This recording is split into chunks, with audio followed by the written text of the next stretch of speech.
Atau mau, oh ini ya Mas, soundnya jangan diaktifkan ya.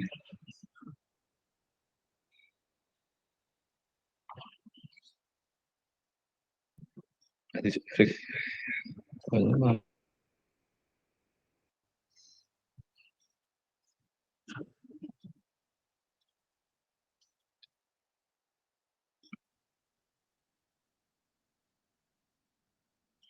Oke, silakan Anda on mic.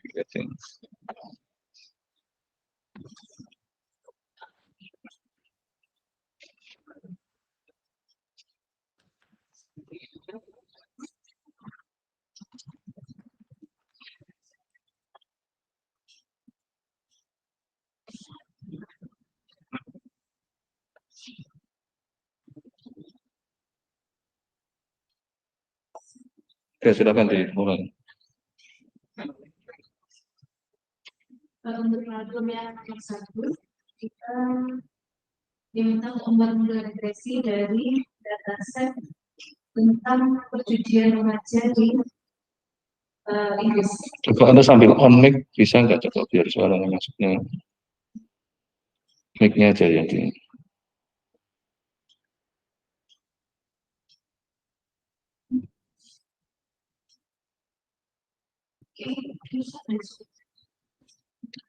Mic-nya aja, mic-nya, speakernya nggak usah, mic-nya aja. Oh, mic-nya error. Oh ya udah, moga-moga dari sini bisa masuk. Ya udah silakan lanjut. Ya udah silakan sih. Kalau memang mic-nya nggak bisa ya udah nanti kan tetap bisa masuk walaupun nggak terlalu keras.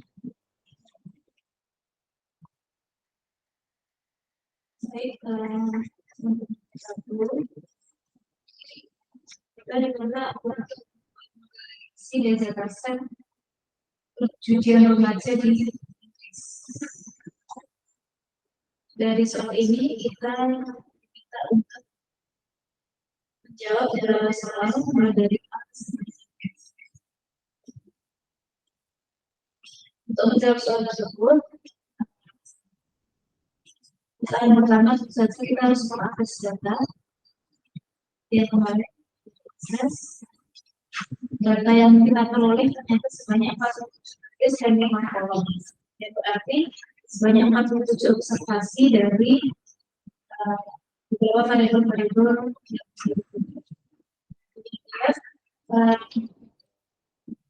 Pengertian atau penjelasan dari masing-masing variabel. Yang pertama variabel seks yang mana bernilai 0 ketika dia laki-laki dan bernilai 1 ketika dia perempuan. Kemudian untuk variabel status itu berdasarkan dari sosioekonomi status atau nilai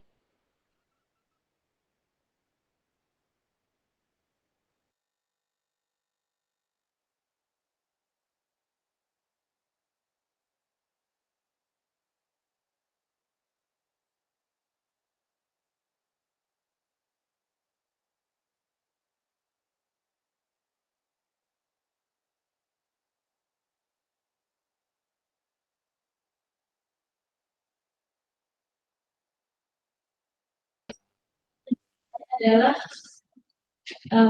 nilai verbal dari mendefinisikan 12 kata dengan benar. Kemudian gamble di sini adalah pengeluaran untuk perjudian dalam pounds per tahunnya. Nah, kemudian di sini berdasarkan penjelasan dari variabel ini, kita ketahui bahwa variabel dependennya adalah gamble atau expenditure on gambling, yang mana adalah pengeluaran untuk perjudiannya, sedangkan variabel-variabel independennya adalah status income dan labor. Kemudian selanjutnya setelah kita mengetahui data dari dataset perjudian remaja tersebut, kita akan membuat model regresinya, yang mana model regresinya dapat di atas pada R dengan menggunakan perintah ini. Setelah diberikan perintah tersebut, maka muncul data ini.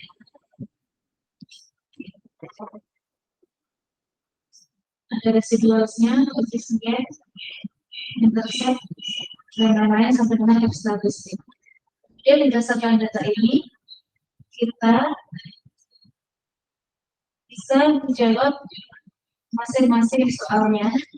Yang pertama adalah berapa persentase dari variasi dari respon-respon yang dihasilkan oleh prediktor. Nah, pada hasil regresi tersebut, untuk menemukan persentase dari variasi, di sini kita bisa menemukan informasi pada F-square-nya.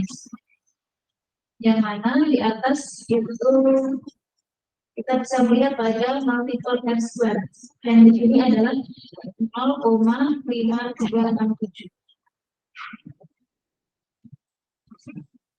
Artinya, nilai sebesar 0,5267 tadi berarti bahwa 56,527% dari variasi dalam pengeluaran perjudian dapat dijelaskan oleh prediktor yang ada di dalam variasi. Kemudian, dengan nilai X sekitar 0,56 tadi dapat dianggap bahwa memverifikasi dalam menjelaskan variasi dalam pengeluaran perjudian. Jadi hari ini model regresi yang berbentuk tadi dinilai cukup baik untuk variasinya. Kemudian yang kedua, pertanyaan yang kedua adalah kita bisa untuk menemukan konsentrasi yang aman atau yang berapa yang memiliki residual yang paling besar. Dan kita diminta untuk memberikan case number-nya. Kemudian di sini diperhatikan bahwa nilai residual adalah titik antara nilai observasi sebenarnya dan nilai yang diprediksi oleh model. Sehingga untuk menemukan nilai yang diberikan, kita bisa memberikan perintah pada R dengan seperti ini. Dan diperoleh ternyata maksimum residual yang diminta itu senilai 94,2522 sekian, dan case number-nya adalah pada percobaan ke-24.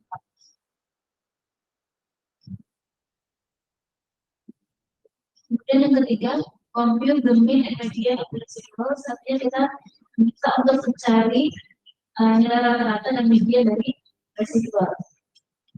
Pertama-tama kita perintahkan R untuk mengambilkan nilai residualnya tersebut, dan kemudian muncul seperti ini residual dari percobaan 1 sampai 47 atau observasi ke 1 sampai 47. Kemudian di satu pintunya ternyata nilai residualnya adalah 4,844 sekian. Hasilnya adalah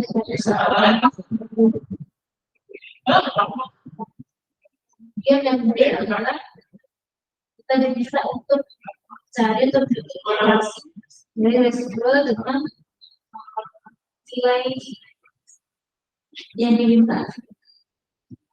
Jadi kita pertama-tama kita cari dulu nilai values-nya yang akan muncul dari negatif 10,9 dan korelasinya ternyata adalah negatif. Kemudian yang E, kalau yang tadi yang D berkorelasi residual dengan value, kalau yang E ini sudah diminta untuk cari korelasi dari residual dengan cinta. Nah, ternyata setelah dicari korelasinya antara residual dan saldo income sebesar negatif 8,51%. Sedangkan untuk soal yang B, untuk jika dianggap semua prediktornya adalah konstan,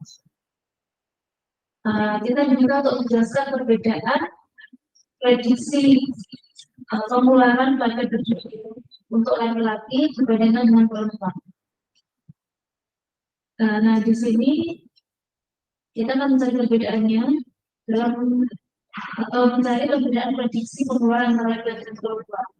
Nah, di sini kita asumsikan bahwa variabel lain, yaitu status income variable itu dianggap tetap tidak berubah. Dan yang kita lakukan perbedaan yang disebabkan oleh variabel sex.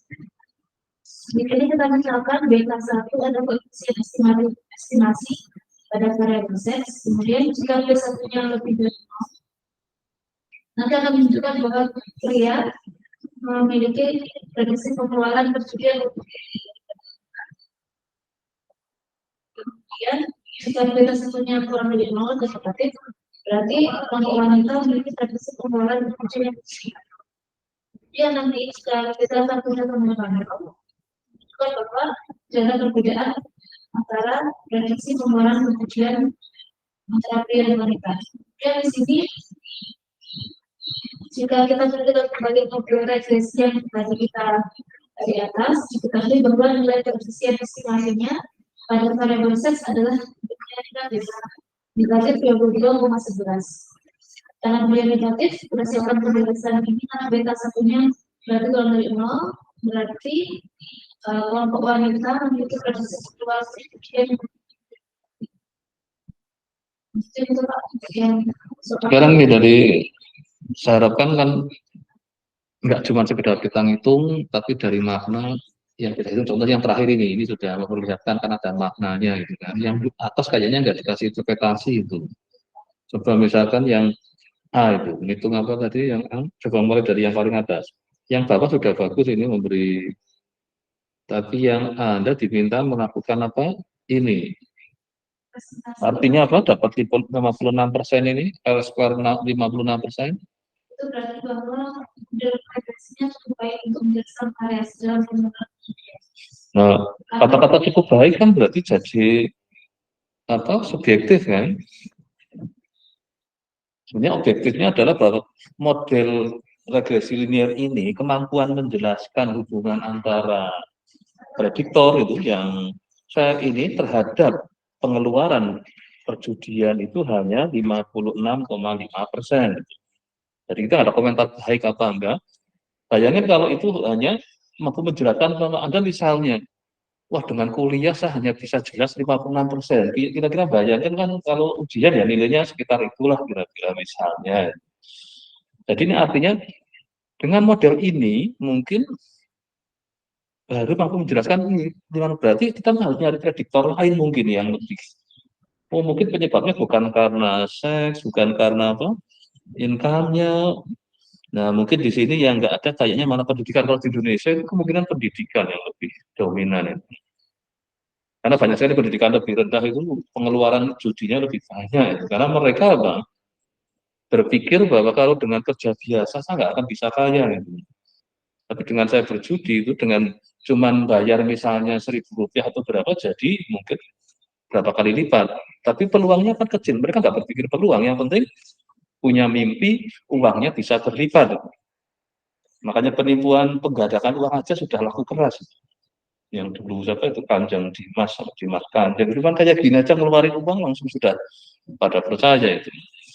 Nah ini yang nggak ada mungkin adalah kalau ini di Inggris ya mungkin di ini income mungkin nah saya itu di sini pendidikan belum masuk kan. Misalnya kontekstualnya harapannya Anda misalnya cari kasus yang sama di Indonesia. Tahun kemarin aja judi online itu hampir 200 triliun omsetnya. Berarti pengeluaran untuk judi 200 triliun itu tahun 2022. Mungkin ini sudah berjalan ini mungkin sudah seratusan triliun itu. Bayangin dibuang untuk judi online kan.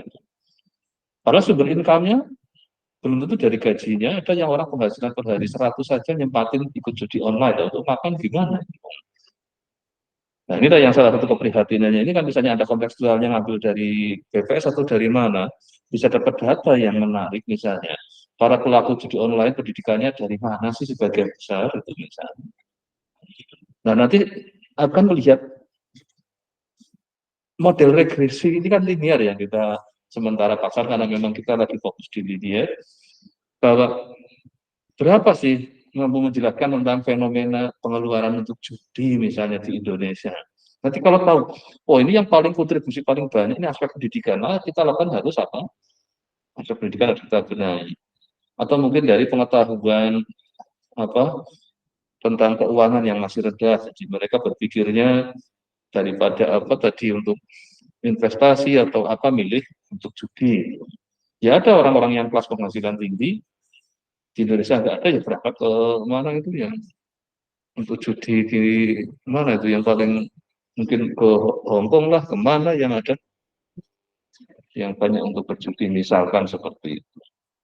Ya, kontekstualnya apa yang Anda nanam? Jadi di sini misalnya tadi ya pakai yang B, observasi yang memberi kontribusi residualnya maksimal itu nomor berapa? Ini tujuannya apa melakukan ini?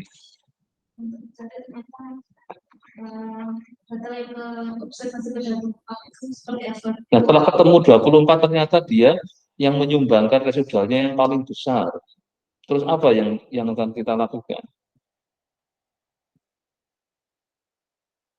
Jadi di sini yang 24 itu mungkin pengeluaran yang paling besar atau jadi pada saat dia diprediksi pakai linear dia nggak cocok. Yang lainnya mungkin berkerumun di garis garis ininya kan, garis modelnya di dekat model. Tapi ini jauh ini ada apa ini yang ini.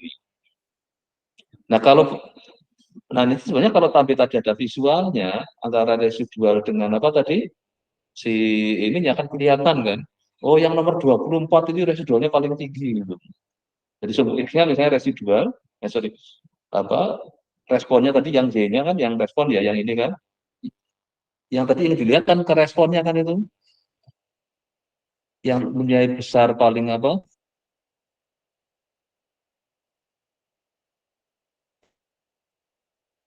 Jadi nanti bisa bisa terlihat di situ ada apa? Bisa juga apakah dia pencilan atau apalah misalnya. Itu yang salah satunya di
Ya mungkin pas ini aja tethering sebentar, nanti gantian yang itu masing-masing. Sambil nunggu nanti udah stabil belum.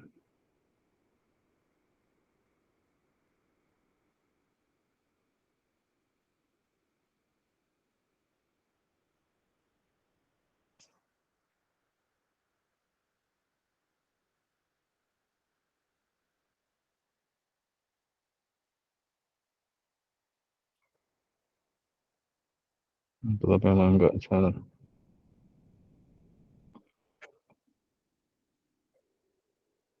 Ya, oke, silakan share lagi.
Nah, jadi untuk yang model pertama itu, di mana kita gunakan model 1 itu adalah LM, wage, kemudian tambah expert sama dengan data sama dengan uswage, di mana kita mendapatkan summary dari model yang pertama itu residualsnya yaitu minimal negatif 1118,2, kemudian medianya yaitu negatif 50,9, kemudian yaitu max-nya adalah 7.228,6. Nah, untuk yang model yang pertama ini kita dapatkan fungsi regresi adalah wage negatif 242,7994 ini diperoleh dari yang estimasinya yang estimation. Kemudian untuk yang 51,1753 ini didapatkan dari estimasi dari edukasi. Kemudian yang ditambah dengan 9,7748 ini didapatkan dari estimasi expert. Nah, untuk koefisien regresi lama pendidikan ini sebesar 51,1753. Nah, harapannya pada upah mingguan tersebut meningkat sebesar rata-rata 51,1753 untuk setiap kenaikan 1 tahun lamanya pendidikan dalam pengalaman tetap.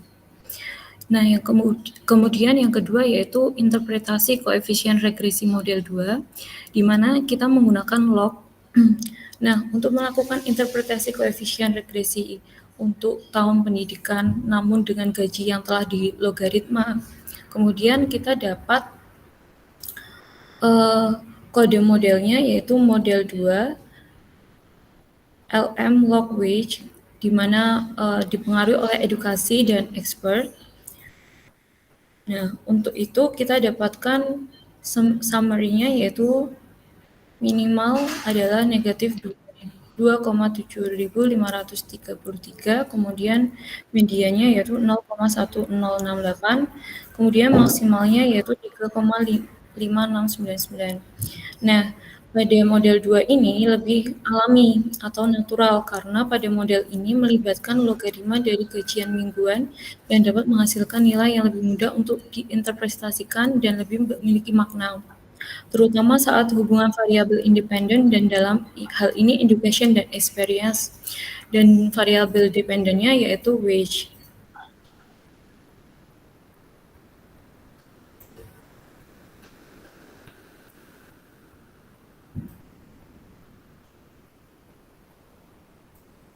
Nah, untuk yang minimalnya yaitu 50,39, kemudian yang maksimalnya 7.716,05.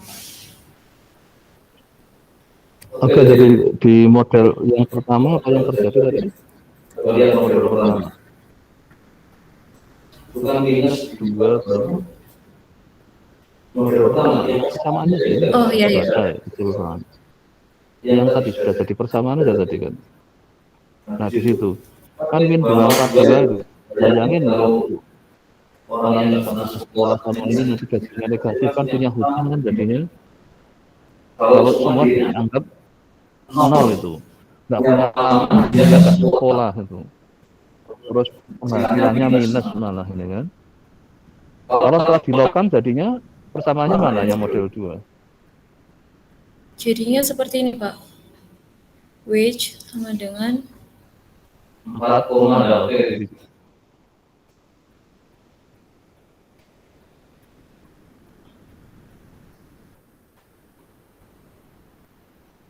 Jadi kalau penghasilannya 0, pendidikannya nggak sekolah harusnya kan 0 ya, karena nggak punya terus experience juga. Dia masih punya 4,6 kan positif itu. Jadi pada saat kita memodelkan, tidak asal tadi makanya saya ini kan interpretasi ini perlu supaya kita jangan terjebak oleh jadi tukang olah itu. Tukang kan kadang nggak paham ininya kan. Kalau arsitek kayaknya kan paham, mungkin kan orang teknik sipil dibanding kalau dengan ya udah pengalamannya aja. Jadi kalau ada sesuatu ya nggak begitu ini kan. Nah inilah harapannya nanti setiap Anda menghadapi fenomena yang seperti itu terpikir karena ini kalau memang harus nilainya positif kan kenapa nggak kita bahkan bahwa dia kan nilai penghasilan kan harusnya positif. Masa penghasilan kok digaji kamu tak kerja tempat saya tak gaji negatif malah utang kan jadi malah jadi punya utang. Dan walaupun dalam konteks realita kadang ada orang istilah mengatakan gaji saya minus bulan ini gitu. Bukan berarti dia digajinya apa? Tapi karena gajinya habis dipotong untuk angsuran itu. Jadi malah tiap awal bulan malah bukan terima uang tapi malah bayar ke bendaharanya karena untuk setoran angsuran itu. Nah, sering istilahkan penghasilannya minus itu. Nah, kalau penghasilan artinya seperti itu ya bisa saja itu di Indonesia memungkinkan ada minus. Jadi tiap bulan karyawan ada yang pulang mungkin bawa minus. Gara-gara apa dia? Harus store itu. Ya oke, nanti ini untuk terus R square-nya saya nggak dihitung ya. Berapa R square-nya? Model 1 dengan model 2 misalnya. Jadi, jadi setiap Anda ini kan boleh ya walaupun di soalnya ini minimal sekali, tapi yang utama ini Anda juga coba lengkapi dengan inisiatif sendiri, rasa ingin tahu karena setiap punya model R square itu penting untuk melihat kemampuan menjelaskan tadi apa hubungan antara si prediktor dengan respon itu. Nah, itu perlu sekali karena di regresi ukuran ini selalu R square itu. Nah, nanti akan lihat model 1 dengan model 2 R square-nya besar yang mana itu. Berarti kemampuan menjelaskannya lebih baik yang model yang R square-nya lebih tinggi. Memang kita di sini model linear, maka semua di bawah, walaupun yang nggak linear di bawah kita formasi supaya jadi linear. Jadi ini bentuknya berarti hubungannya jadi berupa eksponensial, karena kalau dilogkan kan jadi linear gitu. Kan pakai E pangkat itu kan tadi. Oke, nanti untuk tugas berikutnya silakan Anda tambahin enggak yang soal ini kita penuhin dulu, setelah itu baru kita tambahkan itu. Berikutnya yang nomor 3 tuh. Ini disuruh apa lagi?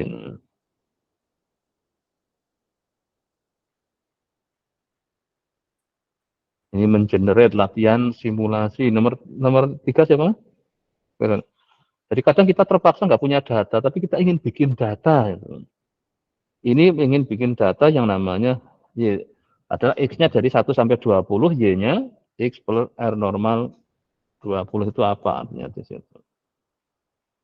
Nanti dilihat model regresinya seperti apa jadinya.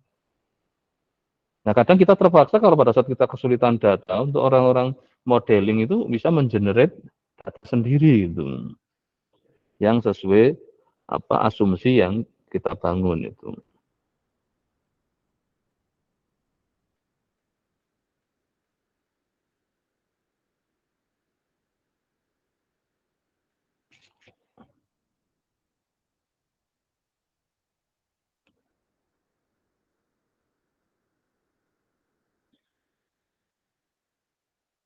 Mana? Oh, nggak apa-apa. Tadi Anda sakit di HP nggak apa-apa.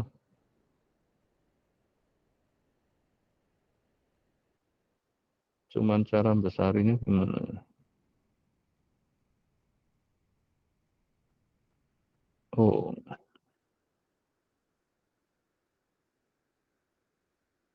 kok besar yang sih? Ya, caranya gimana?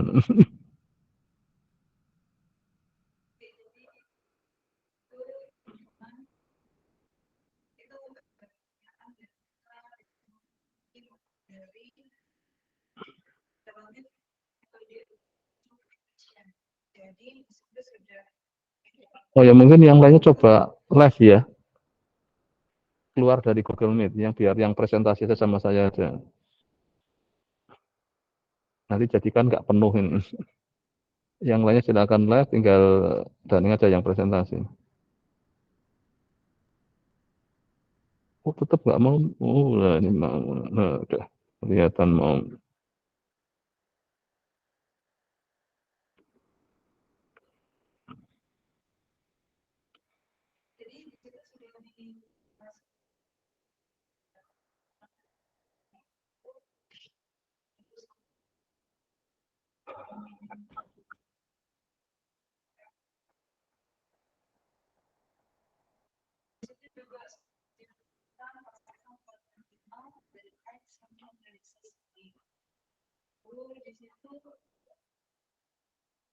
Dimiringkan gini. Oh ya, dimiringkan HP-nya. Nah, itu nanti bisa lebih ini. Dimiringkan. Jadi Anda posisi megang HP-nya di apa namanya dirobohkan gini. Nah, nanti kan itu kan jadi lebih lebar itu. Nah, itu lebih enak itu. Nah, jadi lebih jelas.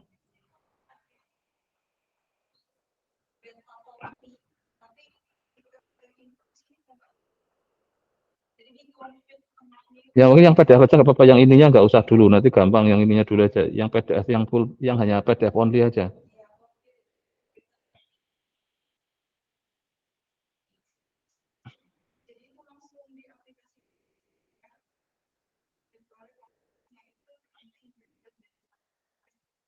Sampai 20 tuh terus.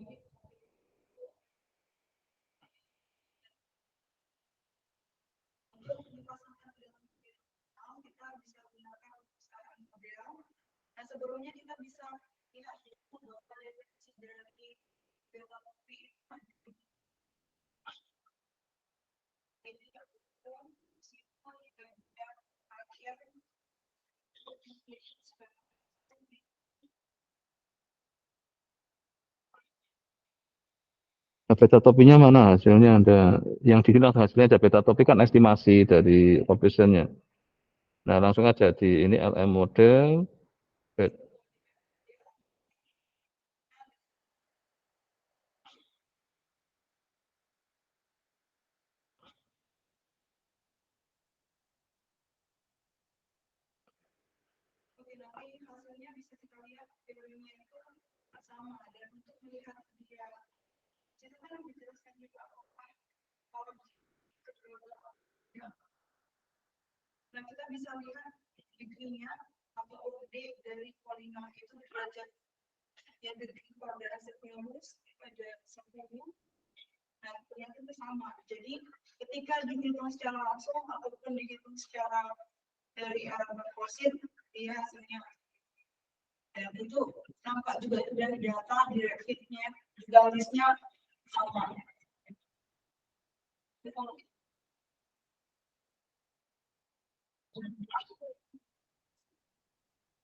Jadi ada yang menghitung beta topi pakai rumus langsungnya mana?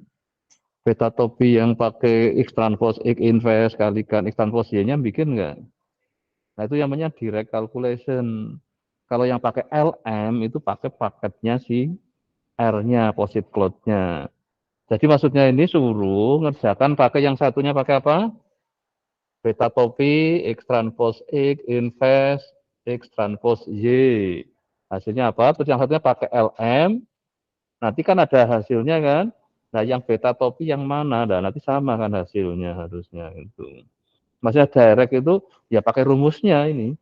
Kalau ini pakai perintah LM-nya si POSIT itu. Ya kalau POSIT bikin programnya salah misalnya kan tadi. Ini kan diprogram oleh POSIT jadi perintahnya LM bikin function itu. Jadi ini maksudnya suatu saat Anda bisa aja nggak usah pakai perintah yang di sini, tapi pakai yang rumus ada di buku. Itu juga bisa kayak gitu dijalankan itu. Itu yang masukkan jadi yang satunya direct calculation sama. Nah kalau sampai nggak bisa, kadang karena apa? Ini transfernya bisa juga nggak ada lah di ada kalau yang singular itu harus ada caranya lah. Mungkin kalau yang di posit bisa ngatasin. Nah, nanti ada situasi di mana apa bisa juga rumus ini nggak jalan ya. Gara-gara ini nggak ada investnya itu. Gara investnya kalau ordernya nggak full rank itu di. Jadi kalau Anda bisa menggunakan formulanya, bisa juga Anda langsung gunakan modelnya LM itu. LM kan linear model itu yang package di POSIT itu. Kalau seperti SPSS kan sudah package itu juga itu. Oke. Tapi kalau R ini bisa programming, bisa juga pakai package-nya itu. Nah, itu tujuannya di sini adalah mencoba seperti itu.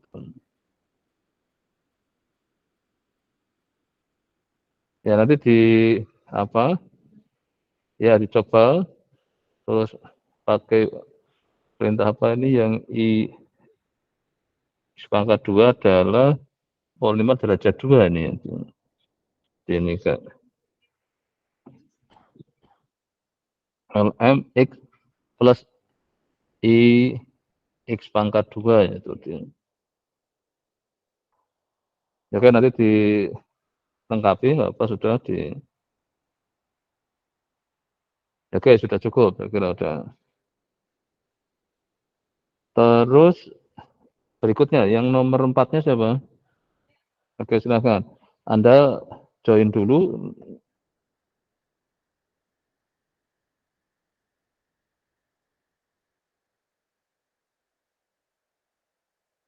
Ya ini misalnya data tentang prostat. Anda bisa cari data ke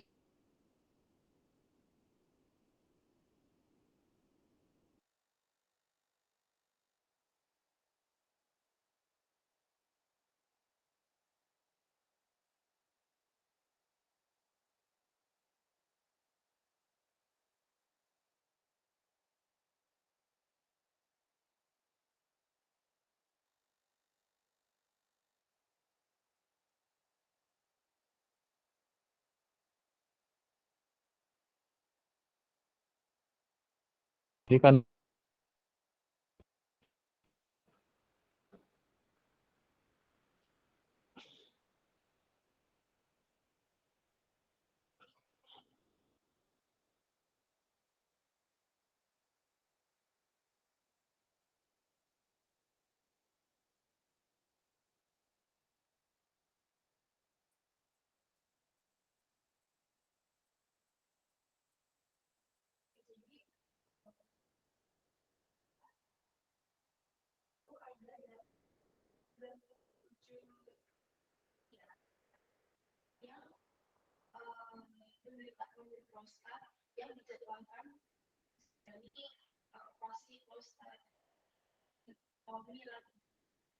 dari sini apa namanya soalnya itu kita harus mencari koefisien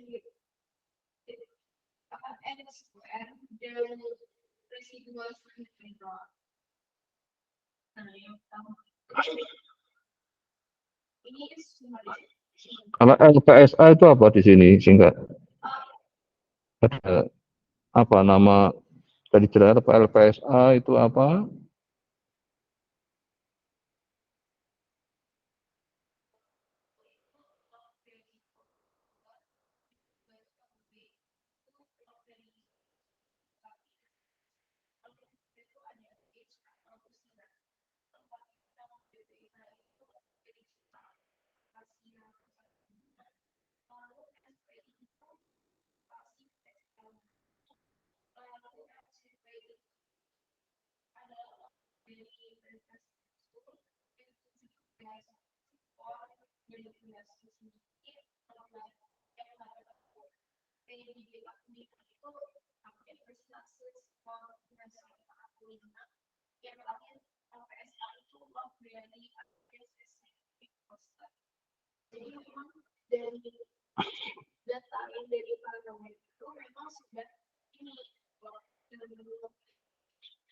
Jadi maksudnya ini data yang sudah di-logkan, tapi cara kerjanya di sini di perintah sudah apa?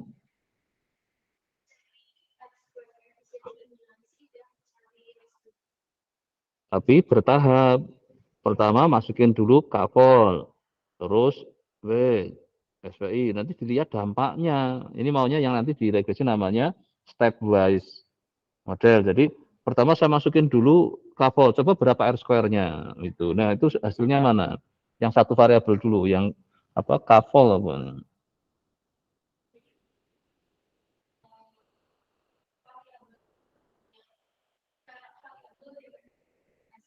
Hmm.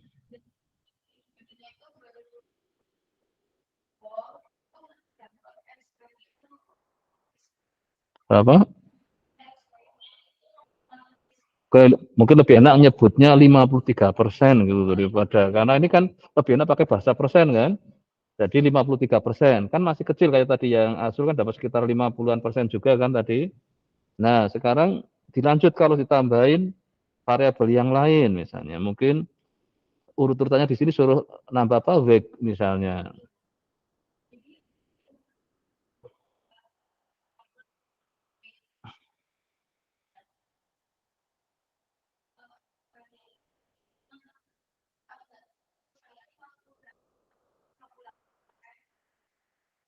Itu hanya masukkan yang LWEC aja apa sudah semuanya itu LWEC, SPI?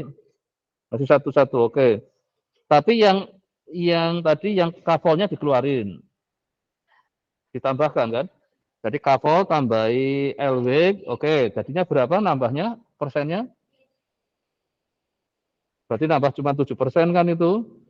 Terus oke tambah lagi yang SPI-nya.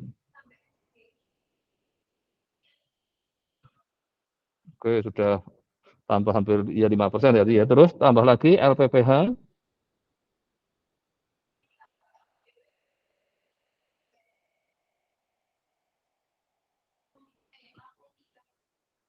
Sedikit sekali nambahnya kan tadi itu kan LPPH cuma nambah 1%. Nah itu nanti yang terus umurnya sekarang.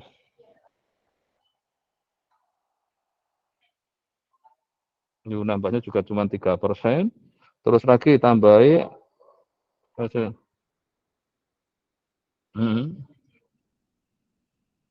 masih cuman malah kecil sekali itu kayak.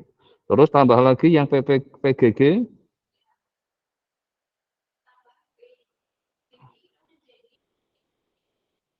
Oke, juga cuma nambah 1%, mulai jenuh kan ini artinya. Bang Gleason.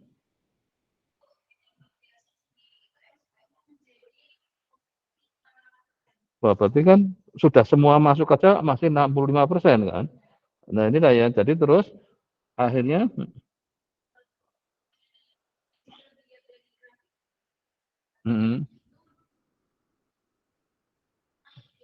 tapi naiknya kan pertamanya agak cukup tajam, setelah itu pelan-pelan kan.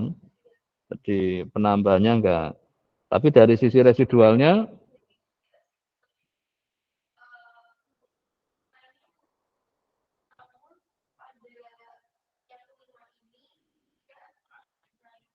makanya ini kan turun yang tajam cuma di apa, setelah itu pelan-pelan itu. Jadi artinya sudah apa, dari sisi kontribusi menurunkan residual sudah enggak terlalu besar.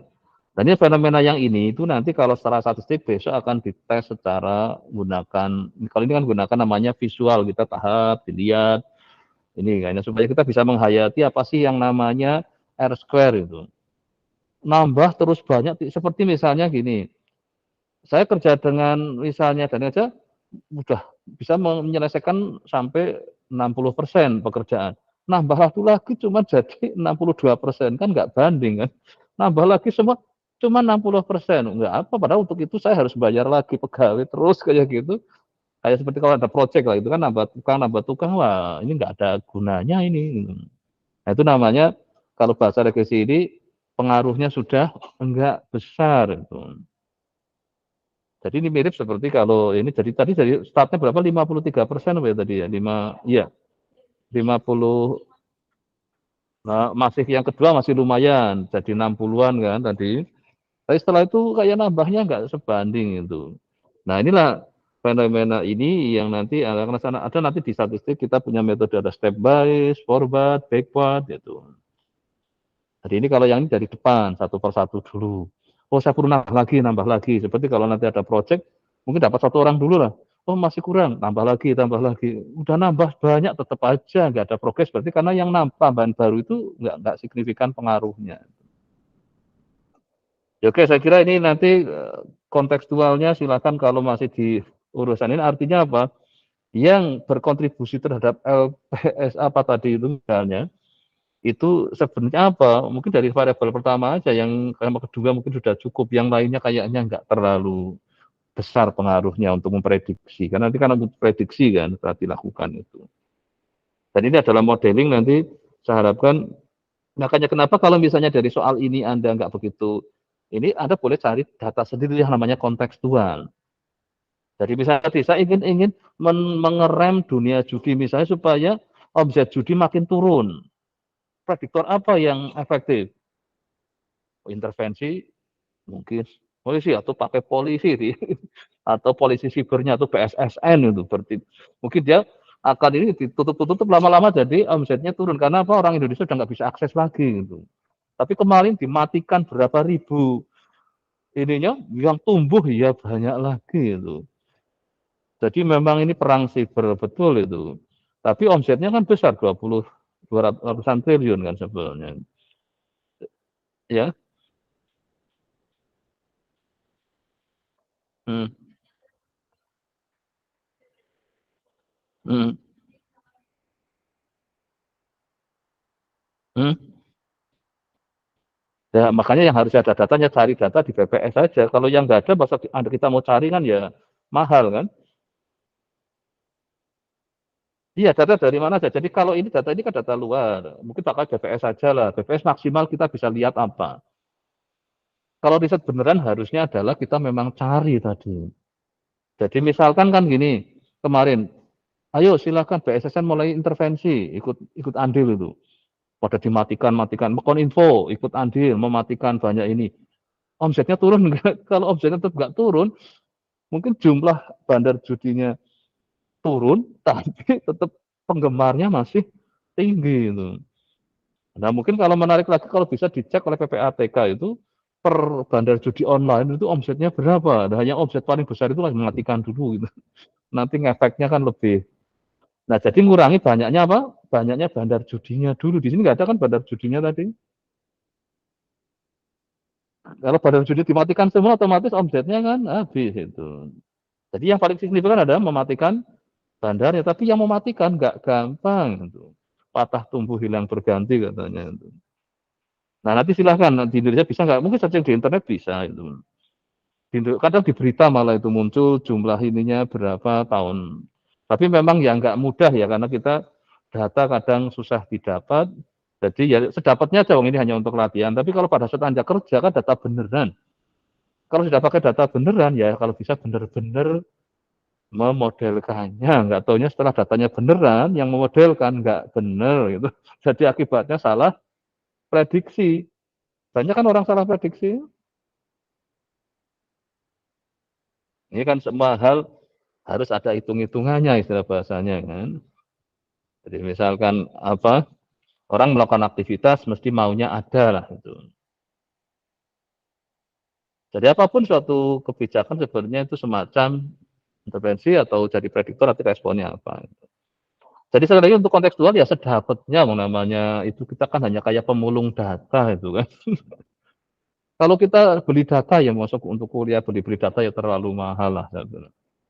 Karena tujuannya di sini lebih melatih Anda untuk punya sense of modeling khususnya di sini model linear. Jadi tadi fenomena yang pertama dapat apa? Oh, so ada pengaruh negatif. Kalau model tadi diterapin kan lucu kan? Kamu nggak sekolah sama sekali, iya. Terus kamu nggak punya pengalaman, iya. kamu bayar saya 500 berapa tadi? 400-an minus berapa? Waduh, enggak, baru mau kerja malah disuruh bayar. Lah karena minus kan? Berarti kamu punya hutang ke saya gara-gara kamu nggak sekolah sama nggak punya pengalaman. Kan lucu sekali kan interpretasinya. Makanya karena kita punyanya model linear, kita coba logkan supaya jadi lebih natural, lebih logis bahasanya.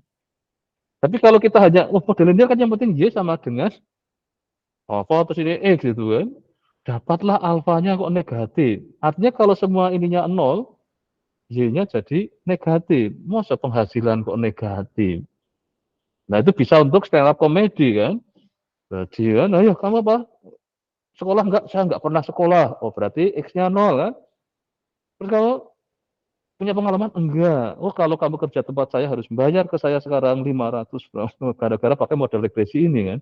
Itu kalau yang ingin jadi stand up comedy tapi pakai materi akademik gitu. Banyak yang lucu-lucu bisa. Apalagi kalau apa yang sering karena saking lamanya nggak pernah dengan pecahan itu kan ada yang katanya gini kan. Itu di YouTube ada yang kenapa nggak 2/8? Karena yang atas sama. Ini juga saya polemik kan ada ya. Itu namanya. Padahal kejadian lucu kayak gitu kalau kita misalnya kita punya kerjaan mahal itu bisa banyak yang lucu-lucu kan. Kalau yang dasar bisa juga karena nah ini fenomena tadi tadi bukan lucu karena ini tapi pada saat kita ini kan jadi lucu kan pada saat kita investasikan. Karena tadi kalau kamu nggak pernah sekolah, iya berarti kan 0 kan karena tadi education kan apa lama sekolahnya kan. Saya nggak pernah sekolah sama sekali, oke 0. Dipasukan kan 0. Terus apa punya pengalaman enggak? Saya belum pernah kerja sama sekali, oke 0 lagi. Kesimpulannya gajimu minus sekian. Artinya apa? Ya sekarang kamu kerja ke saya harus bayar dulu sambil nunggu pengalaman. Setelah pengalaman 1 tahun atau sama di sekolahin kan? 1 tahun, oke kamu saya sekolahkan 1 tahun sama, tapi sambil kerja loh. Nah 1 tahun kemudian gajinya dia berapa? Tambah berapa tadi? Cuma 1, tambah experience-nya 1, gajinya berapa? Ternyata mungkin masih minus lagi lah. Nasib kan dia itu. Itu kira-kira gambarnya seperti itu kan di. Oke, sekarang yang kelima siapa? Ya, silakan.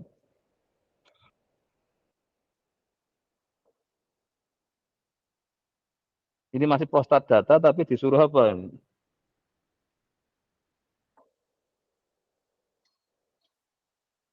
Ya.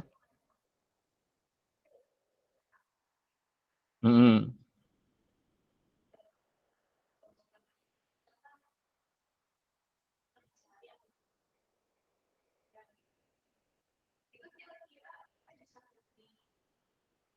Ya boleh, yang penting di sini Anda melakukan cara modelingnya apa? Coba bertahap itu. Ini kan sebenarnya nomor 4 kan melatih memodelkan jangan langsung banyak prediktor. Satwa-satwa itu nambahnya cuma dikit. Mungkin data Anda nanti ceritanya beda. Pertama langsung 90% misalnya. Ditambah lagi cuma 91%. Nah, ngapain? Variabel banyak-banyak, satu aja ada 90%. Jadi misalkan, gampangnya gini lah, saya misalnya mau memprediksi Anda. Oh, saya kasih ujian hari ini. Dengan saya melihat Anda ini aja saya sudah tahu Anda akan dapat berapa misalnya saya prediksi. Oh, kamu akan dapat sekian, ini sekian. Cuman lihat dengan apa? Kamu tadi malam belajar berapa jam? Belajar berapa jam? Berarti saya sudah punya model kan? Pokoknya kalau udah soal nggak belajar 0, malah dapatnya minus. Misalnya, berarti model saya apa? Minus berapa plus ini.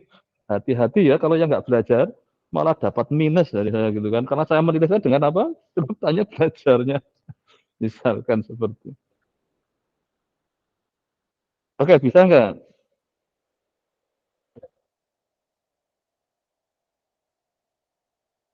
Misalnya, ya tadi Anda minatnya bukan ke kesehatan, minat ke yang lain, tapi sebenarnya kalau bisa mirip ini, kalau misalnya tentang, mungkin Anda masuk ke BPJS bisa dapat data-data juga itu. Sekarang BPJS katanya kadang mempublish data walaupun secara random katanya. Saya sih belum pernah nyoba ngambil ya. Dicoba aja katanya bisa Walaupun nanti dapat data, nanti coba diregresikan. Ini untuk latihan, tapi yang penting ada kerjaannya adalah cari satu persatu memasukkan, nanti lihat dampaknya. Terus kalau ketemu ternyata dapat kok negatif, padahal nggak mungkin negatif. Nah, harus diapakan tadi trik di kan misalnya seperti itu. Gimana, bisa nggak? Ya ini adalah masih lanjutan tentang poster. Tapi Anda boleh cari data yang lain, tapi yang penting mulai Anda kalau bisa paham dengan datanya. Ini paham nggak dengan data? Saya juga nggak paham itu. LPS itu apa, level itu apa, ini apa, wong itu istilah medis semua kita nggak begitu ini. Nah, cari yang Anda paham aja nggak apa-apa, yang penting ada respon, ada prediktor itu. Itu seperti aja ya. Gimana? Oke, kalau ada masalah tunda dulu nggak apa-apa. Sekarang saya kan apa? Sorry. Tadi saya sudah membuka. Oh, belum. Bisa, sudah.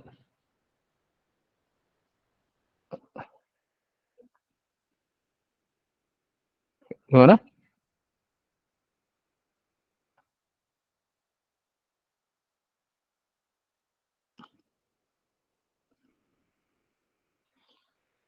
Saya belum buka datanya.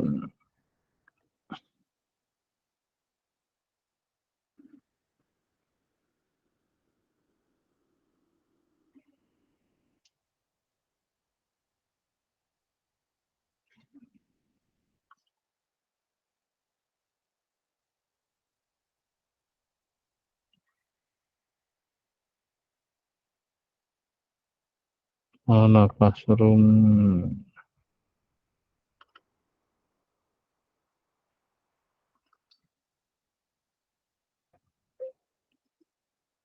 Sekarang kita masuk ke bab 3 ya, di apa yang nanti ini kan kita belajar step by step bagaimana memanfaatkan model linear, bagaimana tadi mengatasi sesuatu yang enggak natural atau enggak logis itu ya. Jadi maka setiap Anda mendapatkan sesuatu coba cari rasionalnya ya. Jadi ini kayaknya kok enggak. Oke. Ngapain nambah-nambah cuma tadi 1%, kadang malah nggak sampai 1% dari segi R square-nya. Jadi kayak sia-sia aja itu. Enggak, Pak.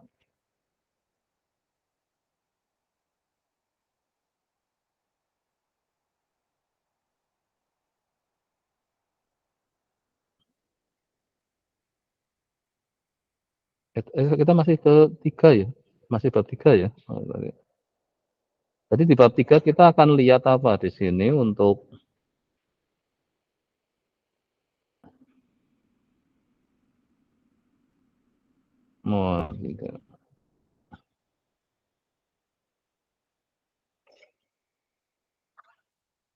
jadi yang belum presentasi nanti yang minggu depan ya, kalau salah tadi ada yang belum juga. Nah, kita mulai melakukan inferensi itu. Jadi inferensi sebenarnya kerjaan di statistik ada apa? Estimasi titik, estimasi interval, uji hipotesis.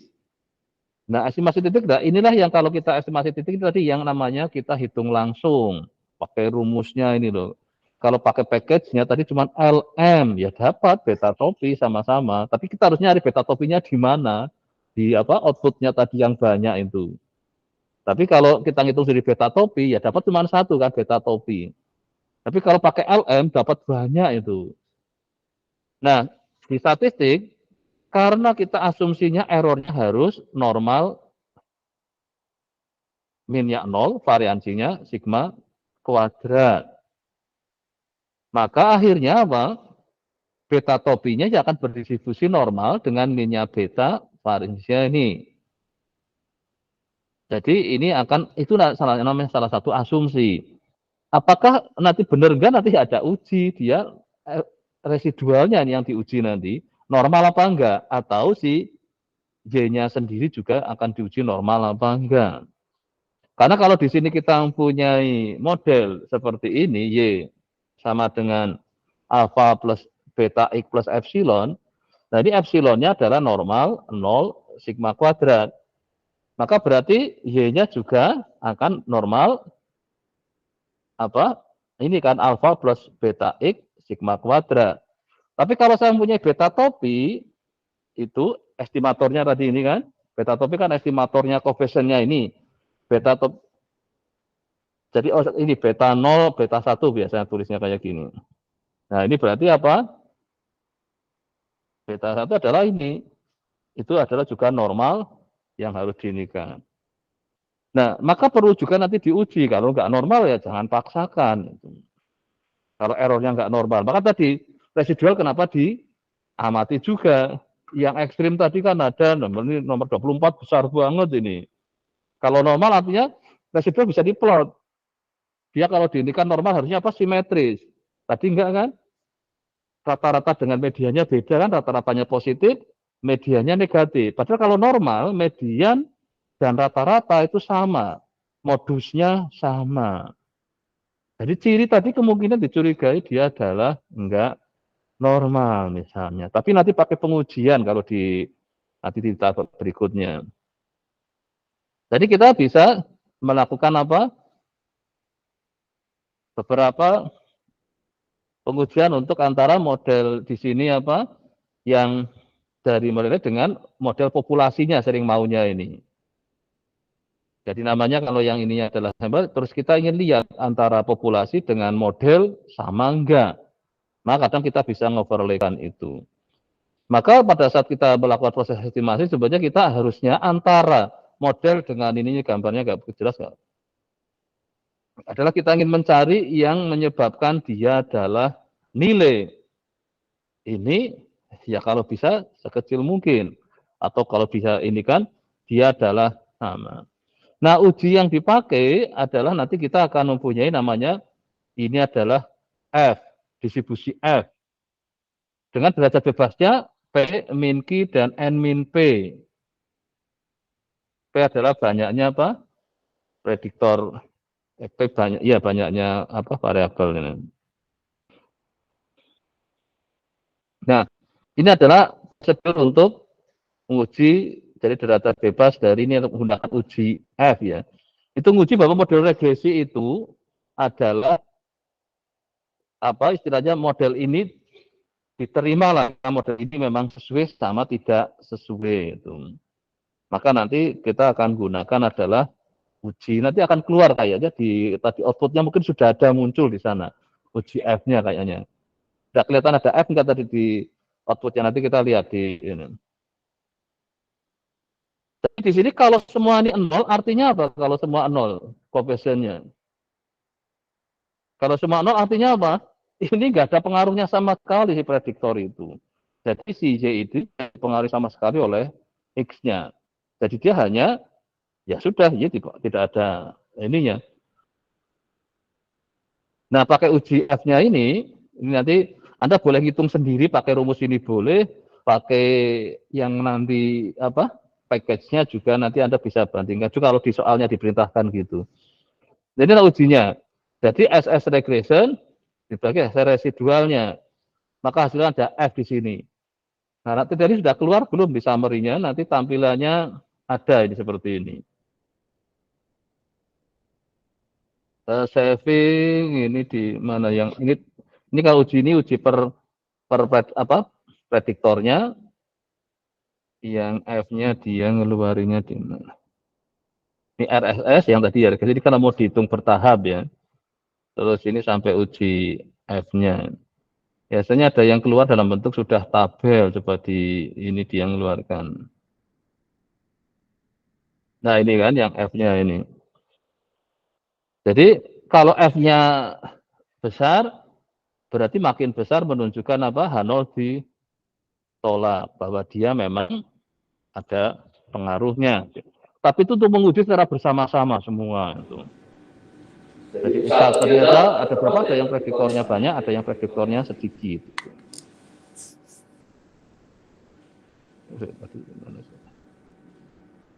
Itu sudah set belum?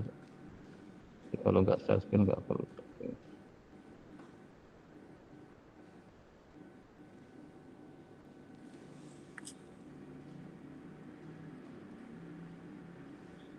Oke, lihat tadi uji F.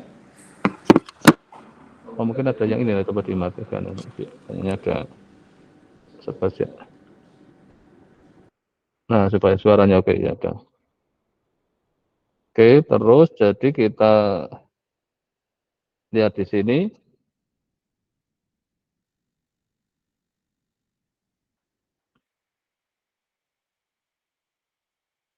Nah, ini di sini untuk apa melakukan tadi ya tes untuk F-nya juga boleh bikin kayak tadi model 1, model 2, model ini nanti kan ada F-nya juga semua itu. Jadi kayak tadi mau pakai bertahap misalnya saya punya model 1 apa tadi yang cuman sampai apa ini terus model 2 saya tambahkan semua nanti terlihat di situ F-nya yang mana. Mungkin yang model 1 kayaknya masih mungkin H0 ditolak. Tapi pada saat yang model kedua karena tambahnya tadi kan kayaknya nggak ada pengaruhnya semua itu. Mungkin nanti dilihat F-nya, nanti silakan dicoba. Nanti F-nya mungkin nggak terlalu besar. Tapi kalau F-nya besar, menyatakan H0 ditolak. Gitu. Atau lihat di sini ini, p-value namanya. Kalau dia nilainya makin kecil, makin signifikan. Pembandingnya biasanya pakai 5%. Kalau dia kurang dari 5% berarti namanya signifikan. Atau pakai tabel F. Anda pernah tahu kan tabel F? Tabel F mungkin kalau nanti dicari di saya di bukunya mungkin ya ada. Terus kalau enggak pakai apa? Ini p-value-nya. Kalau kurang dari 5% berarti dia signifikan misalnya. Atau pakai yang lebih kecil lagi berapa? Alfa 1% misalnya. Terserah Anda mau gunakan berapa. Misalnya dipakai 5% berarti ini H0 ditolak gitu. Nah, inilah model yang kita punya pada saat kalau apa?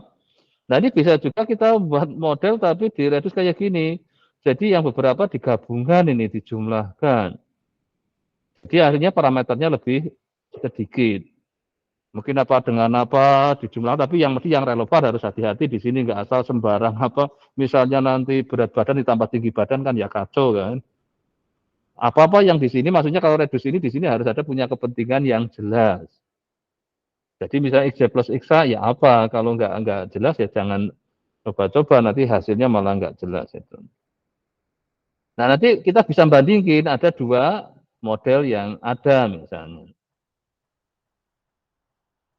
Nanti berarti modelnya seperti ini dirangkai nanti setelah di LM kan nanti kita akan lihat bagaimana hasilnya di uji F-nya lagi ini.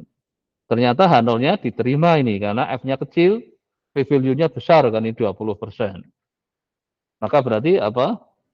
H0 diterima. Berarti apa? Itu sama aja itu. Kalau diterima nantinya Pak ini sama kan ini? POP 15 sama POP 75 itu sama aja. Berarti kreasi tadi tidak memberi dampak berbeda. Terus kita ingin menguji juga bahwa ini betanya sama dengan setengah misalnya. Oh kalau kamu kerja di tempat saya itu, setiap kamu dapat pengalaman 1 tahun saya naikin 50%. Apa memberi kontribusi nambah sekian persen misalnya. Nah itu kan jadi oh nambah 0,5 misalnya itu per satu apa pengalaman 1 tahun nambahin 0,5 mungkin juta misalnya. Maka setiap tahun akan tambah dari situ penghasilan misalnya juta kan ada yang menjanjikan kayak gitu. Oh, tambah kalau kamu sama sekolah, oh tambah lebih ini lagi kalau kamu mau sekolah itu. Maka kan ada orang kerja sekarang apa? Kerja sambil sekolah itu. Tadinya dia hanya kerja pakai SMA-nya, terus dia kerja, terus dia kuliah 4 tahun, S1 sudah besok dinaikkan jadi lebih ini lagi. Jadi setiap ada tambahan pendidikan, dia akan dinaikkan. Berarti kan pendidikan mempengaruhi penghasilannya. Nah, dia adalah ada yang membuat klaim kayak gini, benar nggak bahwa dia sama dengan ini, atau malah mungkin lebih dari atau kurang dari. Ya boleh aja nguji seperti ini. Nah ini adalah, terus uji kalau sendiri-sendiri nih, satu-satu menggunakan apa, sering kita ini kan uji T kan. Kalau F tadi untuk kalau agak rame-rame gitu. Jadi kalau akhirnya kita akan, misalnya tadi kita mempunyai apa, Y adalah beta 0 plus beta 1 X1 plus beta 2 X2 plus beta 3 X3. Nah, kalau nguji keseluruhan ini biasanya pakai F. Tapi kalau nguji hanya yang X1 aja, berarti apa? H0, beta 1 sama dengan 0, H1 di sana 0. Berarti kalau 0 berarti apa? X1 nggak ada pengaruhnya kan? Kalau tidak sama dengan 0 berarti ada pengaruhnya. Tapi positif negatif kan kita nggak tahu. Kalau kita ingin ngujinya yang positif atau negatif ya bisa. Nah ini pakai T, strategi ujinya.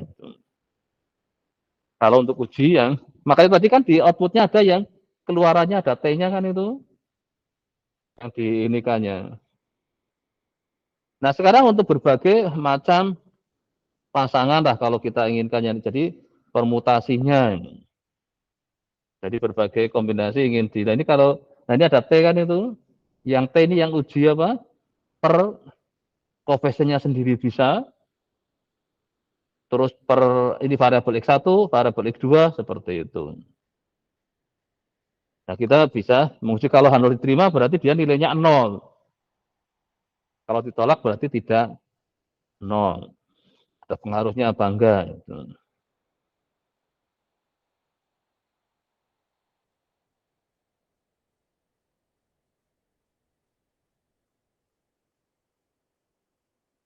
Oke, ini yang, nah ini kalau ingin mencoba dengan misalnya apa? Ya nilai ininya, jadi kita bikin kayak apa? Berbagai kemungkinan sampling lah antara 1 sampai 4.000.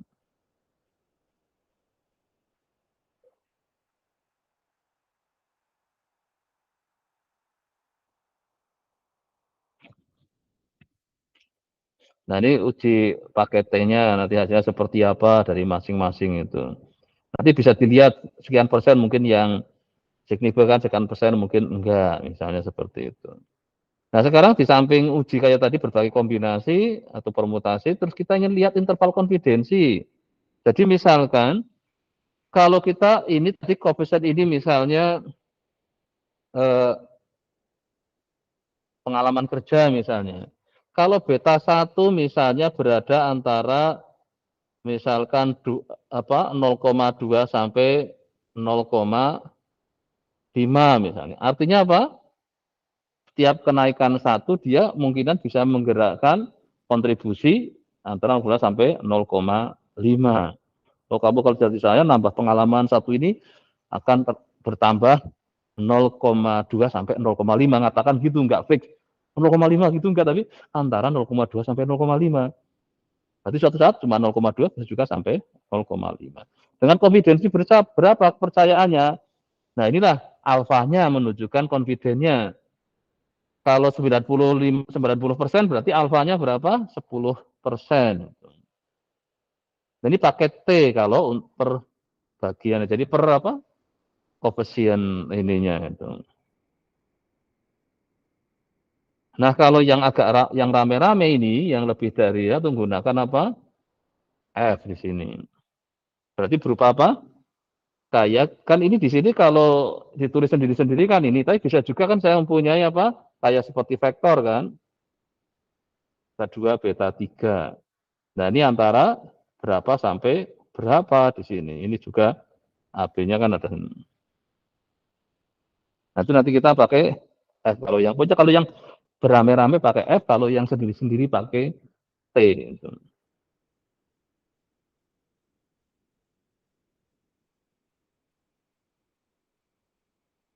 Oke, ini confidence interval. Nah, ini misalkan ini ya yang intercept-nya antara 13 sampai 43, berarti positif semua ya. Untuk ini pop 15 adalah min-min semua, malah ini berarti terus ini negatif, ini positif, ini negatif, ini positif semua. Nah, kalau keadaan seperti ini biasanya kalau 0 ada di dalamnya, itu menunjukkan sebenarnya yang prediktor ini ada nggak signifikan pengaruhnya itu. Nanti diuji biasanya kalau yang, maka biasanya confidence interval bisa juga dipakai untuk uji hipotesis. Pada saat keadaan kayak tadi, nilai 0 ada di dalamnya, interval konfidensi itu berarti menunjukkan dia adalah nggak signifikan pengaruhnya itu.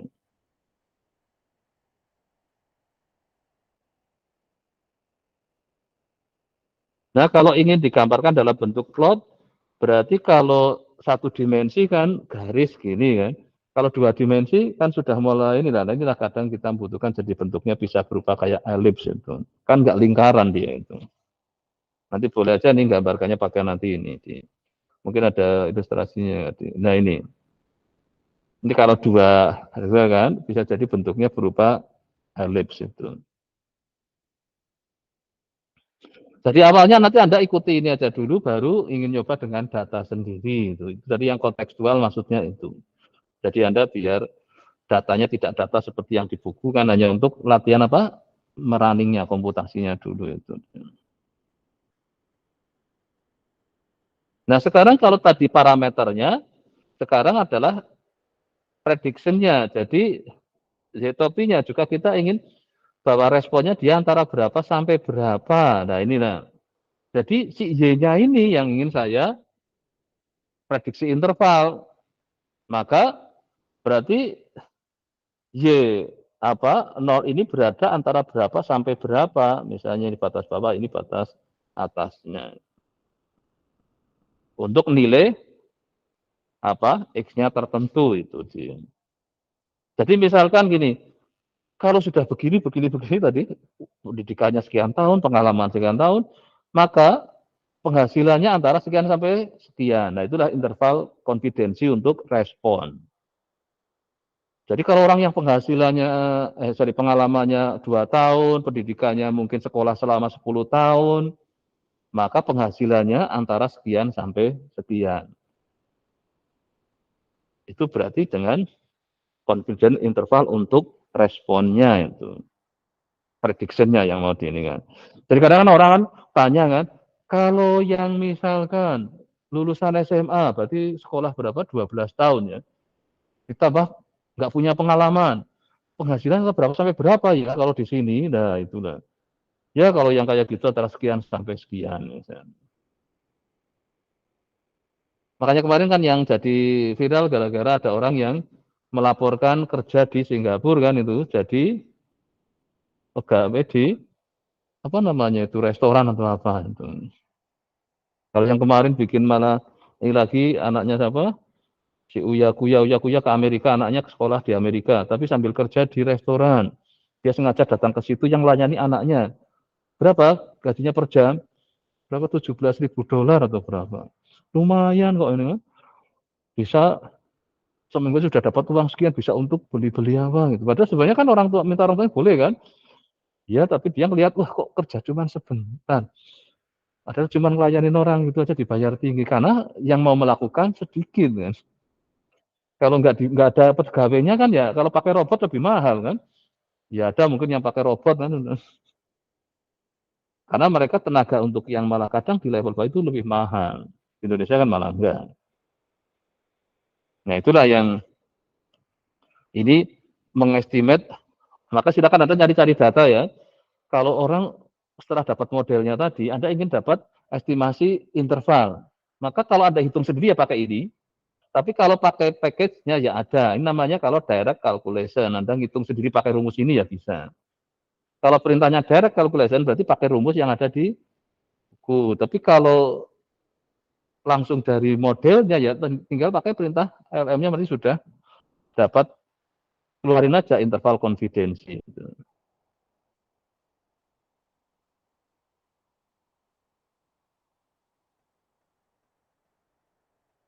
Nanti kalau kita ingin menghitung apa X transpose E, ada enggak?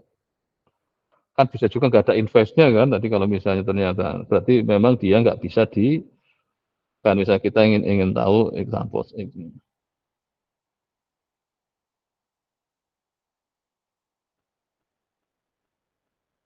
Nah nanti kan di sini juga tadi saya apa? Nah sekarang kalau melalui suatu eksperimen desain, jadi kita ingin bikin eksperimen. Ini sebagai sum control over X ya. Jadi si prediktornya kita kontrol. Coba ini orang ini saya lakukan ini, dia efeknya dia berperilaku apa misalnya. Ya mungkin gampangnya ini kan. Mungkin saya taruh uang 10.000, nggak ada yang minat, ya. Tambah mulai ada yang maju, berarti kan ngefek kan, saya naikin, itu orang namanya melakukan eksperimen kan. Mau nggak digaji 10.000? Diem semua, nggak ada yang mau. Gimana 20.000? Oke. Ini saya gimana eksperimen. Kalau presentasi pakai bahasa Indonesia, saya kasih nilai 10. Kalau bahasa Inggris pakai, ya ada yang langsung mau pakai bahasa Inggris gitu ya. Karena berarti ngefek kan, karena saya ingin ada yang mungkin bahasa Inggrisnya saya ingin. Nah, kalau nggak lancar ya nggak apa-apa, campur-campur ya 15 saya bilang gitu. Karena untuk apa? Saya ingin biar mempraktekkan tadi ternyata ya ada yang wah bahasa kan mungkin dia sejak kecil sudah kursus bahasa Inggris atau mungkin sering dengan orang tuanya diajak ke lagi jadi biasanya kalau yang biasanya agak nah itu kita bisa bereksperimen tadi saya nyoba dengan mengatakan ini oh ternyata ada yang mau melakukan berarti ada. Nah kadang bisa juga berubah seperti itu karena prediktor bisa dikontrol. Kalau tadi kan nggak ada yang dikontrol kan X-nya apa, pokoknya kita dapat data. Tapi kalau kita ingin mengontrol berarti ini masuk ke yang experience design. Nah di sini nggak apa berarti variabelnya sudah kita berikan apa itu untuk di sini. Nanti ikuti ini dulu aja. Ini kan ada apa? Nah nanti arahnya kalau Anda pernah belajar analisis variansi pernah belajar? Nah ini kan sebenarnya apa? Model regresi yang prediktornya dikendalikan kan. Jadi tadi suhunya sekian, ininya sekian. Nah ini contohnya ini temperaturnya, gasnya, packnya, terus terhadap odor di sini. Ini responnya. Jadi apa? Min 1, 1, 0. Berarti ini temperaturnya ya di coding ini. Mungkin yang 0 itu yang sedang, mungkin yang min 1 yang rendah, yang ini ya. Misalnya seperti itu. Gasnya ini juga sama ini kok. Nah, kadang ada coding seperti ini. Nah, nanti kalau Anda pernah belajar analisis variansi, sebenarnya pakai model linear, tapi yang X-nya kadang kualitatif bisa. Tergantung tadi eksperimennya mau diperlakukan apa, terserah itu. Ya, misalkan saya ingin lihat respon kekuatan seseorang untuk belajar, misalnya kan, ini ada yang saya minta 1 jam belajar, ada 2 jam, 3 jam, terus saya kasih tes soal itu.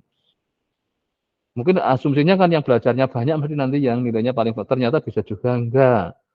Oh berarti jangan pakai hanya waktu belajarnya. Oh mungkin IQ-nya gitu.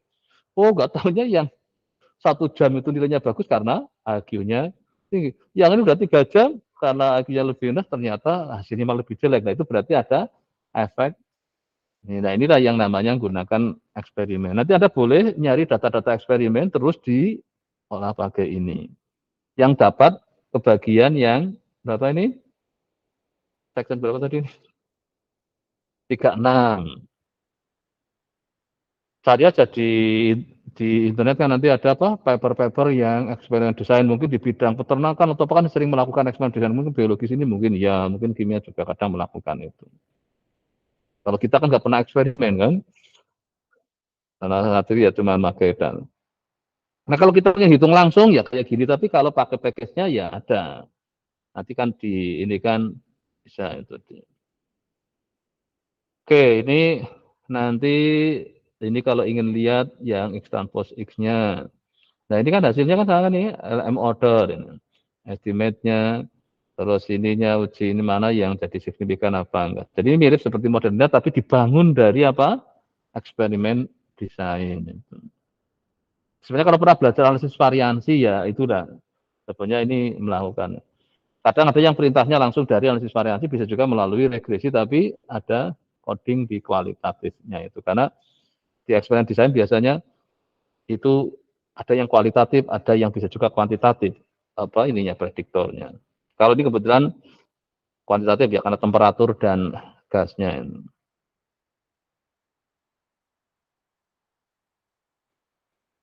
Ini tadi yang eksperimen desain nanti akan dicoba. Nah sekarang kalau observational data dari data-data pengamatan. Kalau Anda ingin mengamati sekarang lagi musim apa? Elektoral gitu kan. apalah itu kan sering pada bikin ini kan, efek enggak, disurvei lagi, ini dia nanti. Jadi kadang bisa juga dari survei, bisa juga dari kita mengamati. Misalnya kayak sekarang, sebenarnya kalau kita yang lagi agak khawatir apa, kalau Anda bisa dapat data, anak-anak yang pada melakukan kekerasan, baik verbal atau fisik, durasi main HP-nya berapa lama, gitu. Ada dicurigai kan gara-gara HP itu. Bayangin anak SD sudah bisa melakukan kekerasan sampai yang mencederai, dan ada yang sampai meninggal kan. Karena diinjak-injak sampai udah enggak ini tetap aja, karena dia melihatnya kayak main game kan. Di game kan ada kan yang wah diinjak-injak sampai itu kan game, yang ini kenyataan itu anaknya sudah. Nah inilah yang itu dari data-data mungkin mengamati ini dari berita. Anda bisa juga merekam data itu terus dibikin modelnya. Ini dari yang observasi, jadi kita mengamati terus kita punya, oh ini kalau saya amati terus misalkan mungkin Anda ingin mengamati banyaknya yang pelanggaran lalu lintas antara pagi, siang, sore, malam. Yang ramai yang mana kira-kira yang langgar lampu merah itu? Pagi sama malam. Kalau siang kan, kayaknya lebih banyak. Enggak, tertib. Tapi kalau pagi saya paling takut itu, sudah saya hijau, tahu-tahu ada yang lorong di depannya gitu. Kalau malam sama itu kan dianggap sudah sepi di atas jam 10, kita sesuai ininya, jangan harap kita tenang, harus waspada tetap itu, tahu-tahu ada yang. Berarti kita dari pengamatan itu mungkin saya bisa bikin ini kan pendataan lah dari ngamati itu. Jadi sekali-kali kalau kita pergi pas pagi, ada berapa sih pelan, mungkin pas siang, mungkin nggak satu. Itu bisa dari pengamatan yang bisa kita lakukan. Nanti benar nggak waktu itu signifikan? Bisa juga apa keberadaan ada polisi sama nggak ada polisi gitu misalkan. Atau sepi sama rame. Karena dianggap sepi, kadang orang langgar lampu merah kan, karena sepi, daripada saya nunggu kayaknya nggak ada yang lewat tuh. Ngapa nunggu hijau? Udahlah walaupun merah saya tetap jalan. Nah nggak tahu ya yang satunya juga berpikiran sama kan. Akhirnya tubrukan di tengah malam.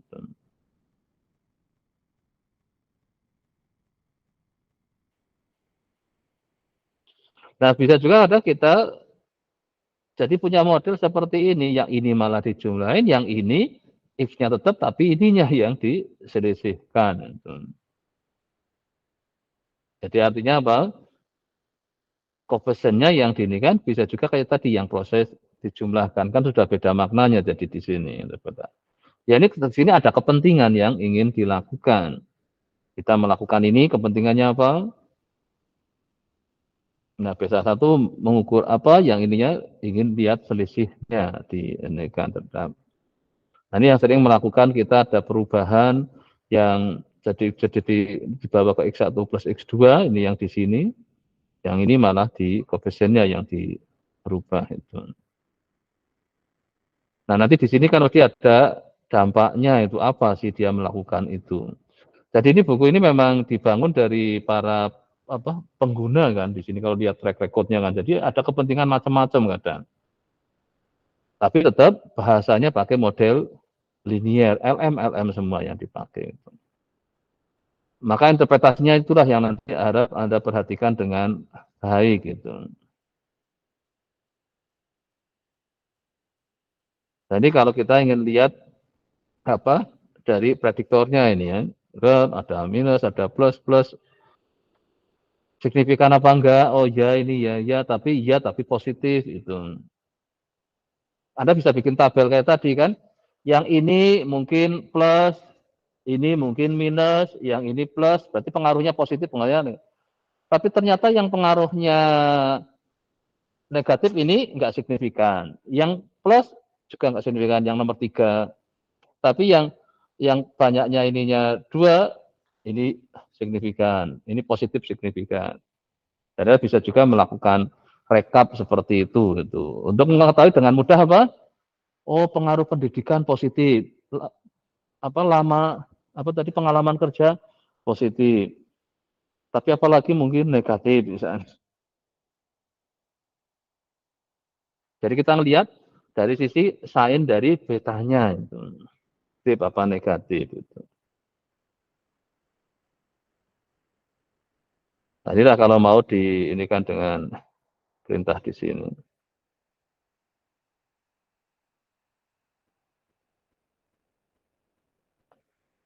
Nah, inilah pada saat untuk ini mungkin salah satu ini dari Einstein ini yang mempunyai pendapat ini. Artinya apa nih? So far as theories of mathematics are about reality, they are not certain. So far as they are certain, they are not about reality. Ini omongannya orang pintar jadi mana? Artinya apa di situ? Nah, ini mengaku dengan teori matematik mengatakan bahwa apa? Reality adalah tidak tentu kan, tidak pasti. Tapi yang pasti dia adalah tidak about reality. Jadi kalau soal karena matematik ilmu pasti kan, jadi dianggap ilmu yang enggak realistis kan. Karena Einstein adalah orang fisika kan, jadi itu matematik untuk membangun apa modelnya supaya realistik. Lah itu ditambah tadi kemungkinan ada error. Nah, sampel yang selama ini kita pakai kebanyakan adalah random sampel. Nah, kalau sampai enggak random sampel kita, ada yang melakukan? Loh, kalau saya ingin misalkan, pokoknya yang senang dengan saya itu 90%. Ya saya cari aja. Kamu senang nggak? Senang 9, yang nggak senang 1 aja. Terus tanya kan, ayo saya 90% kan senang saya gitu. Itu namanya apa? Sudah nggak ada, dia sengaja diatur sedemikian rupa supaya sesuai ininya. Tapi kalau random nggak boleh kayak gitu. Saya ambil 10 orang, ya udah saya ini ternyata dapat kok malah cuma 10% yang senang dengan saya. Ya sudah, nah itulah makanya dalam hal tertentu kadang sampel ada yang bisa juga purposive. Ya punya tujuan apa sih dari sampel tadi? Misalkan lomba masak, jurinya saya, iya ini karena saya masaknya kebetulan nggak begitu homogen kan. Yang sini enak, yang sini kok nggak enak ya, terlalu asin. Jurinya kok diambilkan itu, ambilkan yang pas enak gitu kan. Kesimpulan menang gitu. Padahal setelah dimakan asin banget yang sini kok itu. Bikin tumpeng yang sebelah sini asin, sebelah sini. Itu misalkan. Jadi di sampel bisa saja dalam keadaan tertentu dia adalah random, bisa juga enggak. Tapi sering kita dengan sampel random, sering ininya adalah supaya bisa kita dapat representasi dari si populasinya. Maka di statistik itu mungkin pernah belajar metode sampling, teori sampling, kan banyak tekniknya kan. Jadi mau yang mana, tapi yang sering dipakai untuk konteks ini adalah kita sampel yang random. Jadi semua anggota populasi punya kesempatan sama untuk terpilih itu.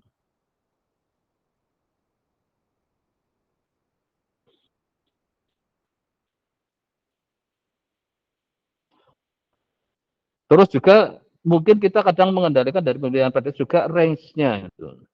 Prediktor yang range berapa sampai berapa. Misalkan saya ngurusi balita, kira-kira usia antara berapa sampai berapa ya 0 sampai 5 tahun. Balita bawah 5 tahun kan. Remaja antara berapa sampai berapa. Berarti saya akan mengendalikan range-nya kan. Oh khusus ini yang orang mungkin gulanya masih normal. Kadar gula normal berapa sampai berapa sih. Tapi kalau yang mungkin nggak normal misalnya, yang sudah apa, sering kena penyakit gula, kayak apa sih kadar gulanya, yang orang disebut sudah kena penyakit gula, kena hipertensi itu berapa sih itu. Nah kita ingin lihat itu yang ingin dianalisis, ya boleh aja kita mengendalikan apa, range dari si prediktornya. Sekali tergantung kepentingan yang kita ingin lakukan itu. Maka nanti kalau kita menyimpulkan hanya khusus pengaruh apa, mungkin misalnya gini, porsi makannya khusus orang-orang yang apa misalnya punya penyakit gula, ternyata makannya banyak ya, makanya gulanya banyak misalnya. Misalnya kita akan lihat kayak gitu.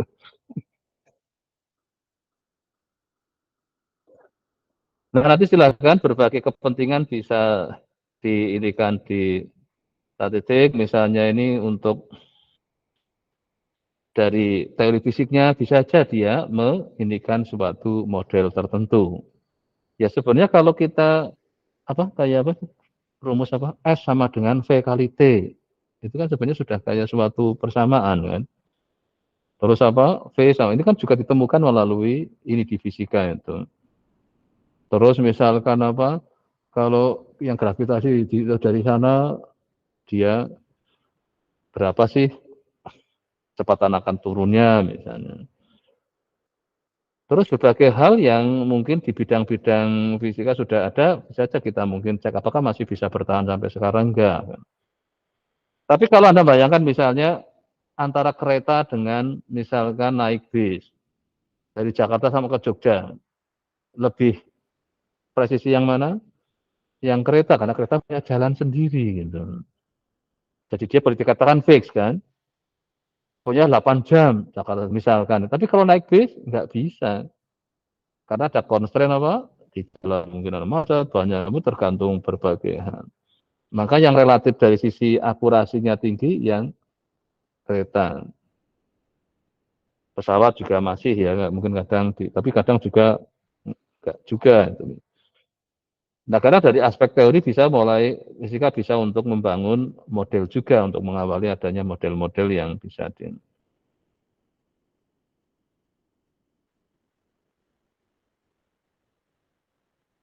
Nah, ini adalah tentang praktikalnya, silakan kalau mungkin ke berbagai bidang ya. Nah, ini ada nanti di kebagian yang di sininya.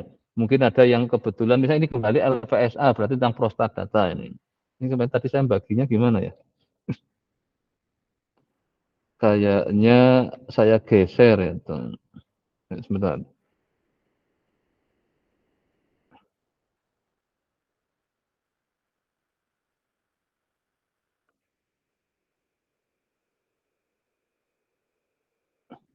Mana yang ini? Tadi saya bukanya, yang ini.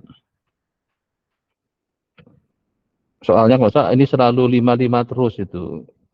Karena tahu yang pesertanya cuma 5. Kayak ngepas-ngepasin aja itu. Saya kok jadi lihat, kok ya bisa ya ngepas.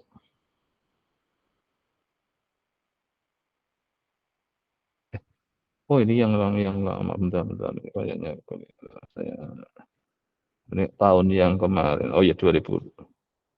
Oh, itu. Oh, itu yang atasnya yang. Nah, ini saya ubah. Jadi yang dapat nomor ini yang dari sisi teorinya, yang dapat 31 yang nomor 2 ya. Ini perubahannya, ini alurnya ya. Terus yang untuk soal yang dapat nomor 1 dari Aviat dulu itu. Oke, sudah ini kan, sudah tahu kan, jadi dapat itu supaya nggak dapat lalu nomor 1 terus lah, jadi saya geser itu. Jadi teorinya hanya untuk Anda coba melihat, jadi misalnya yang tadi belajar untuk yang section 35 sama 32 dan soalnya nomor 4 itu misalnya kayak gitu. Ya nanti saling exchange aja Anda untuk ininya pas belajarnya, daripada saat di ujian nanti sudah lengkap itu.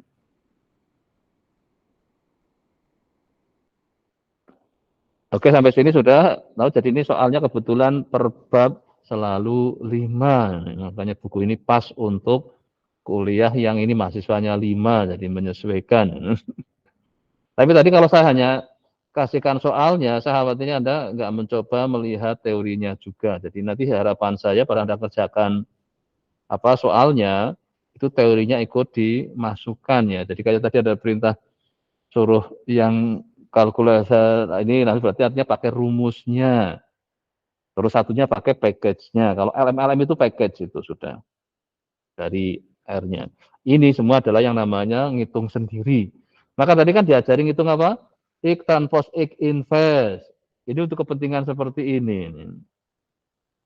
Ini yang kalau pakai direct calculation itu.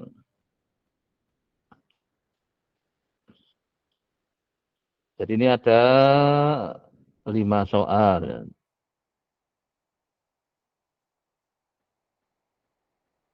Ini kayaknya ada soal teori yang dapat nomor 5 ini kan. Ini kan nggak ada ininya kan. Ini menderivasi formula untuk R-square dihitungnya pakai apa, F-test untuk regresi tadi kan sebenarnya ada tapi nanti Anda tinggal agak detilin lah gitu.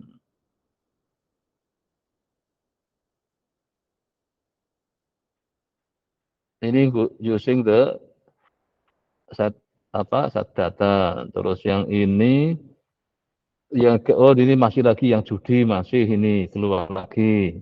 Tapi kan ganti yang ngerjakan kan, jadi ya biar merasakan judi juga gitu. Terus ini yang prostat ya kelihatannya ya. Ya ini yang sedang kebagian siapa kan mungkin beda dengan yang tadi ya nggak apa-apa. Jadi biar juga sama-sama mengolah data tentang prostat nggak cuma jadi Anda punya pengalaman yang banyak data di situ. Nah, kontekstualnya sekali lagi silakan Anda ambil sendiri apa sih yang Anda tertarik. Coba sampai hari ini kita sudah melakukan apa? Yang interval dan uji hipotesis, terus melakukan berbagai kombinasi tergantung kebutuhan tadi. Apa dengan apa dijumlahin tadi kan ada. Nah, itu ada kepentingannya. Kalau nggak ada kepentingan, ya ngapain kan itu. Tujuannya apa? Supaya kalau kita misalnya ada yang bisa digabungkan, ini parameternya jadi lebih sedikit. Gitu. Oh ini bisa saya gabungkan aja ini dengan ini. Misalkan apa? Berat badan dengan tinggi badan. Bisa diganti dengan apa? Itu dijumlahin nggak benar, ya dipakai apa? Indeks massa tubuhnya. Rumusnya apa indeks massa tubuh? Berat badan tinggi badan dibagi berat badan kuadrat. Jadi nggak selalu dijumlahin ya. Tergantung kepentingan tadi.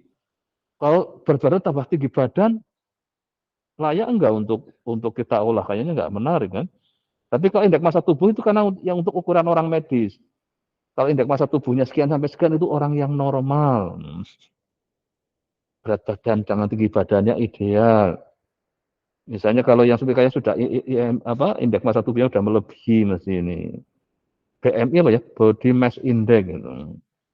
Itu artinya apa? Dua variabel tinggi badan dan berat badan dijadikan satu. Tapi pakai perintahnya bukan dijumlahkan. Ini kalau di sini kan dijumlahkan. Ya ada beberapa mungkin relevan dijumlahkan. Misalkan apa?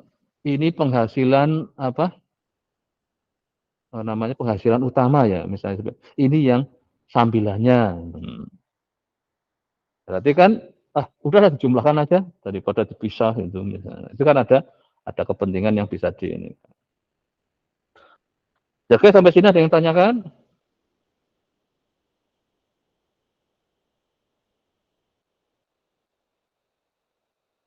Mungkin besok aja. Berarti kan ada masih yang punya hutang satu, Anda ya kalau baru satu kali kan?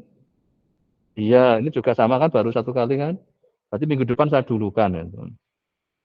Karena tadi ini kehilangan waktu setengah jam lebih. Kalau tadi waktu saya ngaktifkan Google Meet-nya pada connect mungkin sampai sini sudah tampil 2 atau 3 ya. Kadang biasa gitu, kalau kebetulan ada acara di depannya yang bikin, kan saya nggak mau lari-lari gitu kan. Tenang aja saya aktifkan Google Meet-nya. Nah, tadi saya ada acara yang menyebabkan ternyata sampai sini, saya sudah saya aktifkan waktu masih di jalan. Tapi kok nggak ada yang masuk ini? Wah, saya sendirian ya sudah.